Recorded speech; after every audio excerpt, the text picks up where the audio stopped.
बंदी छोड़ सतगुरु रामपाल जी महाराज की जय हो। जिन भगत आत्माओं को लगता है कि पुस्तकें परमात्मा सतगुरु रामपाल जी महाराज जेल से लिखकर भेजते हैं, और बहुत से ऐसे भगत हैं जो ये कहते हैं कि समझा है तो सिर धर पाओ पढ़ो भगत जी, समझा है तो सिर धर पाओ, पुस्तक आई है जेल से वह पढ़ो, पुस्तक पढ़ो। उसमें सब कुछ बताया गया है गुरुद्रोहियों के बारे में।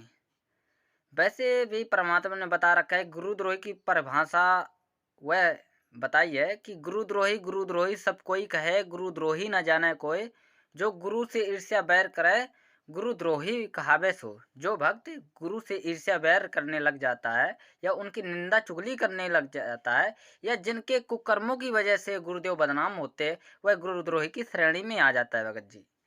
तो भक्तों, अब रही बात पवन और संजय, जिसमें आइडियो में गुरुद्रोही बताया गया था। तो भक्तों, सबसे पहले तो हमें दोनों तरफ की बातों को सुनना होगा, तब हम तय करेंगे कि कौन गुरुद्रोही है, कौन सच्चा है और कौन गुरुमुखी है। संजय के कर्म देखो, पवन के कर्म देखो और मैनेजमेंट के कर्म देखो। संजय के कर्म देखने से लगता है कि वह गुरुद्रोही है, क्योंकि वह इस तरह से बिल्कुल बैठा है, हाथ किए हुए आश्रम खोल बैठा है और भक्तों को भ्रमित कर रहा है कि मैं ही तत्वदर्शी संत हूँ। पहले नानक जी की आत्मा बताता रहा और इसके बाद वह अपने को गुरु, फिर सदगुरु और अपने आप को तत्वदर्शी संत बताने लगा है। लेकिन जब हम सच्चाई संगत में भेजते हैं और मैनेजमेंट के काले कुकर्मों को संगत में उजागर करते हैं, तो कई सारे भगत एक ही पुस्तक का हवाला देते हैं कि समझा है तो सिर धर पाओ, पुस्तक पढ़ो, आपको सब कुछ पता चल जाएगा, यह गुरुदेव ने जेल से लिखकर भेजी है। तो उनके लिए बता दूं भगत जी, पहली बात तो जेल से कोई पुस्तक लिखकर नहीं आती, और जो भी पुस्तक लिखी गई है संजय के खिलाफ या पवन के खिलाफ, सब मैनेजमेंट ने लिखी है। संजय पखंडी जो भी कर रहा है, गलत कर रहा है, वह तो शिष्य धर्म से बहुत दूर हो चुका है। वह सतगुरु रामपाल जी महाराज को परमात्मा नहीं बल्कि एक संत मानता है, और वह मनमुखी होकर गुरु पद प्राप्त कर चुका है, जो नरक के लिए ले जा रहा है सभी भक्तों को जो उनके संपर्क में आए हुए हैं। तो भक्तों, हमें ज्ञान आधार बनाना होगा कि पवन कौन है, संजय कौन है। सिर्फ बहुत ही संगत ऐसी है जो सिर्फ नाम सुन रखा है पवन और संजय का। संजय का नाम आता है तो पवन का भी नाम लिया जाता है, और पवन का नाम आता है संजय का भी नाम लिया जाता है। बहुत सी संगत सिर्फ इनके नाम जानती हैं, शकल तक नहीं जानती कि कौन क्या करता है, उनके कर्म क्या है। दोनों को कर्म देखने से पता चलेगा कि गुरुद्रोही कौन है और गुरुमुखी कौन है। वैसे भी मैनेजमेंट कहता है कि पवन गुरुद्रोही हो चुका है। तो भक्तों, सबसे पहले तो हमें ब्रह्म प्रार्थना है आप लोगों से कि सबसे पहले पवन जो भी वीडियो बनाता है, आप उनकी वीडियो देखो। वीडियो देखने से आपको लगे कि हाँ, यह गुरुद्रोह, यह परमात्मा की निंदा कर रहा है, परमात्मा के मिशन को रोकने का काम कर रहा है, तो उनकी वीडियो बिल्कुल भी मत देखो भगत जी, है ना भगत जी। क्योंकि हमें गुरुदेव के आदेशों के नाम पर कोई भी भ्रमित कर सकता है, क्योंकि ये काल का लोक है। काल नहीं चाहेगा कि परमात्मा की शरण में आई आत्माएं सतलोक पहुंच जाए, इसलिए वह हर संभव कोशिश कर रहा है, परमात्मा के मिशन के बच्चों को ही निमित्त बना रहा है भ्रमित करने के लिए। मैं एक ही मुद्दे पर बात करना चाहता हूँ भक्तों कि समझाए तो सिर धर पाओ, पुस्तक को बार बार कह रहे, कई भगत कह रहे कि समझाए तो सिर धर पाओ, पुस्तक पढ़ो, आपको सब समझ में आ जाएगा। तो उनके लिए बता दूं कि यह पुस्तक बिल्कुल भी सतगुरु रामपाल जी महाराज ने नहीं लिखी। क्यों नहीं लिखी? क्योंकि इस पुस्तक में दोगले वचन हैं।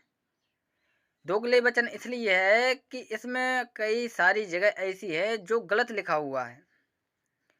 गलत दिखाऊंगा भक्तों, दिखाऊंगा सबको।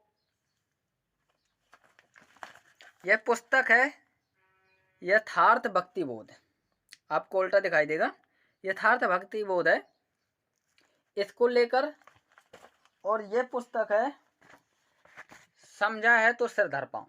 इस पुस्तक को लेकर देखना कितना डिफरेंट है इन दोनों पुस्तकों में। एक ही वाणी का अर्थ अलग अलग किया है, मैं संजय पाखंडी का समर्थन नहीं कर रहा, वह तो गुरुद्रोही है, उनके लक्षण बताते हैं, लेकिन दोनों में दिखाऊंगा कि किस तरह से भ्रमित किया गया संगत को। उन्हें लगता है कि यह गुरुदेव ने लिखी है। तो सबसे पहले विनम्र प्रार्थना है कि यह वीडियो शुरू से अंत तक देखे और सच्चाई आपको हर संभव कोशिश की जाएगी कि आपको सच्चाई समझ में आए, सबूतों के साथ, क्योंकि हम सत्य सेवक हैं, सबूतों के साथ ही सब कुछ दिखाया जाएगा। और यहाँ पर पुस्तक देख ली भगत जी, पेज नंबर बता देता हूँ इसका, 52। समझा है तो सिर धर पाओगा, पेज नंबर है 52। इसमें संजय साकट का मूल ज्ञान के बारे में बताया गया है।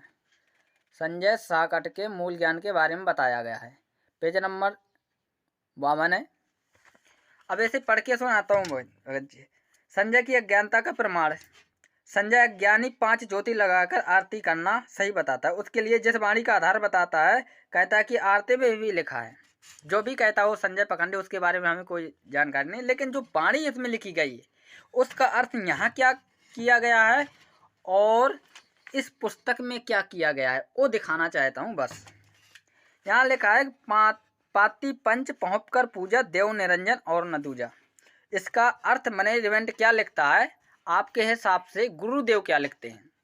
लिखते हैं कि इस बारी 5 पंच लिखा आता है। 5 पंच का अर्थ लिखा है इसने कि 5 पत्तियाँ, अर्थ है कि 5 पत्तियों और फूलों से पूजा करते हैं। यह विष्णु जी की पूजा है। 5 पत्तियाँ तुलसी की भी चढ़ाते हैं और बेल की भी चढ़ाते हैं। कबीर जी कहते हैं कि जो विष्णु की पूजा करते हैं वे गलती पर है।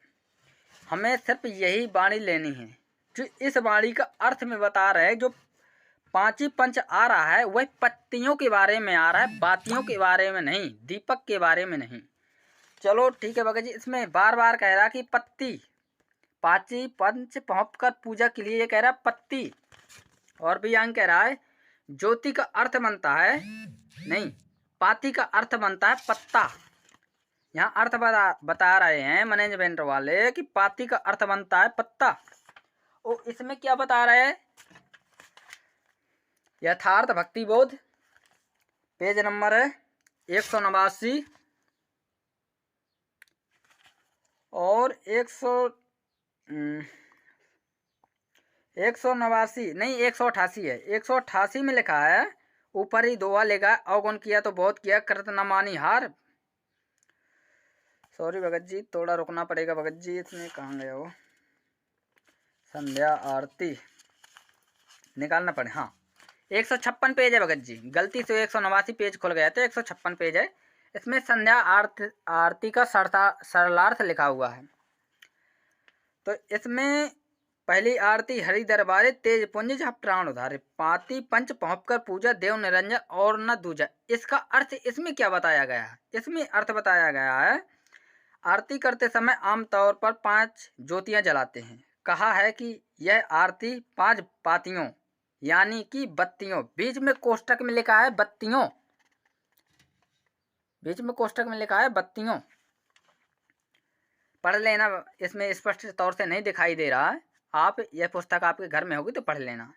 इसका अर्थ बताया जा रहा है कि जो 5 पत्तियां हैं वह बत्तियों के लिए प्रयोग किया जा रहा है। हाँ, 5 पातियों यानी बातियों से पुष्प आदि से परमेश्वर की पूजा करे। देव निरंजन माया रहित परमात्मा एक ही है, कोई अन्य नहीं है। मतलब मेरे कहने का भगत जी ये है, अगर आम जीव कोई भी पुस्तक लिखेगा तो उसमें 1000 गलतियां हो सकती हैं, लेकिन स्वयं परमात्मा पूर्ण ब्रह्म अखिल ब्रह्मांड के स्वामी संत रामपाल जी महाराज ये पुस्तक लिखते तो त्रुटि नाम की कोई चीज़ ही नहीं थी, शंका नाम की कोई चीज़ ही नहीं थी। तो भक्तों, इतनी सी बात में आप समझ सकते हैं कि ये जो समझा है, जो सिरधर पाँव है, ये पुस्तक किसने लिखी? एक ही दोहा के, एक ही वाणी के 2 अर्थ है। एक जगह लिखते हैं 5 पंच का अर्थ पत्ता होता है, एक जगह लिखते हैं 5 पंच का अर्थ बातियां होती हैं। यह इस प्रकार का खंडन क्यों? एक ही दोहा के 2 अर्थ क्यों? मतलब सीधा सा यह है कि यह पुस्तक मैनेजमेंट ने छापी है जो मतलब संगत को भ्रमित करने के लिए। वैसे भी भ्रमित कर ही रहा है, कभी राजनीतियां करवा रहा है तो कभी धरना प्रदर्शन करवा रहा है, कई लोग कहते हैं कि परमात्मा लीला कर रहे हैं, उस भगवान को कौन जेल में डाल सकता है। तो उनके लिए सिर्फ यही जवाब है, जब आप इतने बड़े ज्ञानी हो भगत जी, तो 2014 में भक्तों को क्यों लड़वाया पुलिस वालों से, जब तुम्हें पता था कि परमात्मा लीला कर रहे हैं। तो उस लीला में अब टांग क्यों अड़ाते रहे, पेट्रोल बम में क्यों फेंके, भक्तों को क्यों जान से मरवाया, क्यों भक्तों को लड़वाया, लाठी डंडा क्यों पकड़ाए। और फिर गुरुदेव के जानने के बाद तुमने शमशेर दहिया खिलाफ पोस्टर बनवाए। सब आपको पता था कि लीला चल रही है, तो पोस्टर क्यों बनवाए। खट्टर सरकार के खिलाफ पोस्टर क्यों बनवाए, क्यों उकसाया जनता को क्यों उकसाया उन भक्तों को। तो भक्तों, इसको हमें समझना होगा, वाकई में ये परमात्मा की लीला है, और परमात्मा की लीला में हमें परमात्मा का साथ देना होगा, ना कि षड्यंत्रकारियों का। हम इस टाइम पे परमात्मा का साथ देंगे और परमात्मा के ज्ञान आधार से ही आगे बढ़ेंगे। तो मेरा जो मकसद था, जो बार बार यह कह रहे थे कि समझा है तो सिर धर पाओ, पुस्तक पढ़ लो, आपको गुरुद्रोहियों के बारे में पता चल जाएगा। तो इससे सिद्ध होता है कि यह पुस्तक गुरुदेव ने नहीं बल्कि मैनेजमेंट ने छापी है, अपने स्वार्थवश। क्योंकि कई सारी संगत संजय पखंडी की तरफ बढ़ रही है और कई संगत इस पंथ को छोड़ रही है। छोड़ क्यों रही है कि इनके मैनेजमेंट के कुकर्मों की वजह से छोड़ रही है। जो जगह जगह राजनीतियाँ करवाते फिरते हैं, कभी नामदान केंद्र वाले बहन बेटियों के साथ गलत करने में लगे हैं। जो राजगढ़ में, धार जिले के राजगढ़ तहसील में जो यह कांड हुआ है, जो सेवादारों ने उस भूरीदास सिंह के साथ गलत किया है, इन कुकर्मों की वजह से कई जिसके भक्ति संस्कार कम हैं, वो इस मार्ग को छोड़ रहे हैं। क्योंकि हमारे कुकर्मों की वजह से उस परम संत के ऊपर उंगली उठा देते हैं, अज्ञानता के कारण। तो भक्तों, सत साहेब जय हो बंदी छोड़ की, जो मुझे मैसेज देना था, जो इस समझा है तो सिर धर पाओ की पुस्तक के बारे में बताना था, जो इसमें एक ही वाणी के दो अर्थ किए हैं, तो मुझे लगता है कि यह पुस्तक गलत है और यह पुस्तक सही है। तो कोई दिक्कत नहीं भगत जी, यह पुस्तक बहुत पुरानी पुस्तक है। यह पुस्तक तो अभी आई है, समझा है तो सिर धर पाओ, तो यह अभी आई है। और इन दोनों पुस्तकों में एक ही बाणी का पूरा डिफरेंट है, अलग अलग अर्थ किया हुआ है। एक में पत्ती बताया गया है, पाती पंच पहुँच कर पूजा का अर्थ, एक में पत्ती बताया गया है और एक में बातियां बताई गई हैं। तो भक्तों में जरा सा दिमाग, जरा सा बुद्धि, जरा सा भी तत्व ज्ञान होगा तो वह इस मैनेजमेंट के काले कुकर्मों और इनके मनमुखी आदेशों को समझ जाएगा कि यह परमात्मा के आदेश नहीं हो सकते, इस प्रकार से घटिया विचार नहीं हो सकते। परमात्मा ने जो बोल दिया मुख कमल से, वह एक एक वचन सत्य है, क्योंकि परमात्मा सत्यवादी होता है और परमात्मा अखिल ब्रह्मांड के स्वामी हैं। वो जो चाहे सो कर दे, लेकिन इन पुस्तकों में जो लिखा है उनके आधार पर और परमात्मा के तत्व ज्ञान आधार से मैं तो यही कहूँगा कि यह पुस्तक मैनेजमेंट ने अपनी तरफ से छापी है। और भक्तों, अब तो आपके विवेक पर निर्भर करता है कि आप किस तरह से लेते हैं इन पुस्तकों को। देखो भक्तों, यह सच्चाई का मार्ग है और यह यथार्थ सही रास्ता है, और इसको बिगाड़ने के लिए सतलोक आश्रम वाले बहुत भर कोशिश कर रहे हैं कि यह भक्ति मार्ग से बिछड़ जाए। लेकिन नहीं, अब ऐसा नहीं होगा, क्योंकि सत्य सेवकों को निमित्त परमात्मा ने बता रखा है कि सच्चाई जग जग तक, जन जन तक पहुंचाओ। जिसे समझना होगा वो समझेगा, जिसे नहीं समझना होगा वो नहीं समझेगा। हम परमात्मा के निमित्त होकर जो हमारा संदेशा है वह पहुंचा रहे हैं। इसमें धमकियां भी आती है, बहुत से भक्त हमें गाली भी देते हैं कि तुम गलत कर रहे हो, माँ बहन की गालियाँ देते हैं, गोली मारने की धमकी आती है। कई कई भक्त तो ये कह देते हैं कि बता तेरा घर किधर है, मैं उधर आता हूँ। तो इनसे डरना नहीं है हमें, क्योंकि भगत का काम डरना नहीं होता है और लड़ना भी नहीं होता। तो परमात्मा की सेवा में तत्पर रहते हैं।